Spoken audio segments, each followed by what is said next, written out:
তো আজকে আপনাদের দেখাবো যে একটি ভুলের কারণে কিন্তু আপনাদের চ্যানেলে কিন্তু ভিউজ আসতেছে না, ঠিক আছে, ইউটিউবে। তো তার জন্য আপনারা কী করবেন, ওয়াইটি স্টুডিওতে চলে যাবেন। যাওয়ার পর এখান থেকে যে কোনো একটা কন্টেন্টের উপর আপনারা ক্লিক করবেন, ঠিক আছে। তখন আমি এটার উপরে ক্লিক করলাম। তারপরে ক্লিক করবেন, এখান থেকে এডিটে ক্লিক করবেন। এডিটে ক্লিক করার পর শো মোর একটু নিচে যাবেন, দেখবেন এই যে নিচেরটা দেওয়া আছে একদম নিচে, এটার বার্স্ট ক্লিক করে দিবেন। এখান থেকে ক্যাটাগরি দেওয়া আছে, ক্যাটাগরিটা আপনি সিলেক্ট করে নেবেন, ঠিক আছে। এখান থেকে আপনার যে ধরনের ভিডিও বানান, কমেডি, ফানি বা ফিল্ম অ্যানিমেশন, বিভিন্ন কার্টুন বা গেমিং বা গানের মিউজিক, যে ধরনের বানান ওইটা সিলেক্ট করবেন। যদি ব্লগ বানান ব্লগ, ঠিক আছে।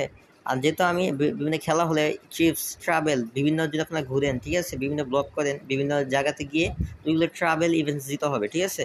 যেহেতু আমি science and technology content upload করি, তো সেই ক্ষেত্রে আমি সায়েন্স অ্যান্ড টেকনোলজিটা সিলেক্ট করে দিতে হবে। তো সায়েন্স অ্যান্ড টেকনোলজি সিলেক্ট করে এখান থেকে সেভ করে দিবেন, ঠিক আছে। আর আপনার অনেকেই কী করেন, ইউটিউবের সাথে সাথে কন্টেন্ট আপলোড করে দেন।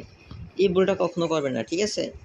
যদি আপনারা কী করবেন, প্রথমে ভিডিওটা পেন্ডিং অবস্থায় রাখবেন। এই দেখেন, আমি দেখাই, এই দেখেন ভিডিওটা প্রথমে কী রাখবেন, আপনারা পেন্ডিং অবস্থায় রাখবেন, ঠিক আছে। শিডিউল দিয়ে রাখবেন। যখনই আপনারা আপলোড করবেন, একটা নির্দিষ্ট টাইমে আপলোড করবেন, তাহলে কিন্তু অবশ্যই আপনার ইউটিউবে ভিউজ আসবে, ঠিক আছে। সাথে সাথে আপলোড করে দিলে কিন্তু ইউটিউব বুঝতে পারে না যে আপনি কী ধরনের কন্টেন্ট আপলোড করছেন বা কোন দর্শকের কাছে আপনার ভিডিওটা পাঠাতে হবে। এটা কিন্তু ইউটিউব বুঝে না, এই জন্য কিন্তু আপনার কন্টেন্টের ভিডিওতে কিন্তু ভিউজ আসে না। আর অডিয়েন্স সিলেক্ট করে, এটাও কিন্তু ইম্পর্টেন্ট। এখান থেকে যে অডিয়েন্স যদি আপনারা ভালোভাবে সিলেক্ট না করেন, আপনি কাদের জন্য ভিডিও বানাচ্ছেন, শুধু বাচ্চাদের হইলে yes it is made for kids, আর বড়দের হইল no it is not made for kids, ঠিক আছে। এটা কিন্তু অবশ্যই সিলেক্ট করতে হবে।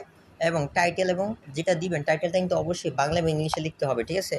যদি বাংলা ইংলিশে যদি আপনারা মিলিয়ে না করেন, তাহলে কিন্তু কখনোই কিন্তু আপনার ভিডিওতে ভিউজ আসবে না।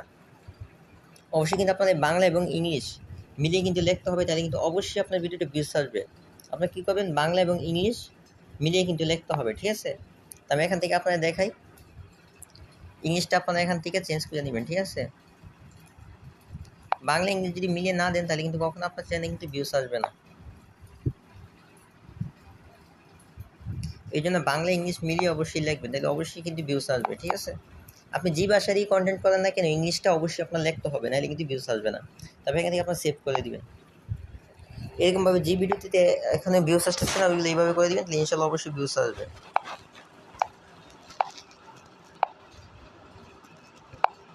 সবগুলো এইভাবে করে দিবেন যেগুলো আপনার কন্টেন্ট আপলোড করছেন বা ভিউজ আসতেছে না। কারণ বাংলা ইংলিশ ছাড়া কিন্তু কখনোই কিন্তু ভিউজ আসবে না ইউটিউবে। বাংলা ইংলিশ অবশ্যই মিলিয়ে কিন্তু আপনাদের টাইটেল, ট্যাগ, ডেসক্রিপশন সব কিন্তু দিতে হবে। তার সাথে বুঝাইতে পারছি কীভাবে কন্টেন্ট আপলোড করলে ভিউজ আসবে। সবাই ভালো থাকবেন, সুস্থ থাকবেন। আর এটা হচ্ছে আমার নতুন চ্যানেল, আমার আগে অনেক চ্যানেল ছিল, ওইগুলো বর্তমানে নাই। তো এটা নতুন চ্যানেল, সবাই লাইক সাবস্ক্রাইব করে পাশে থাকবেন। ইনশাল্লাহ নিত্য নতুন ভিডিও আপনাদের মাঝে দেওয়ার চেষ্টা করবো।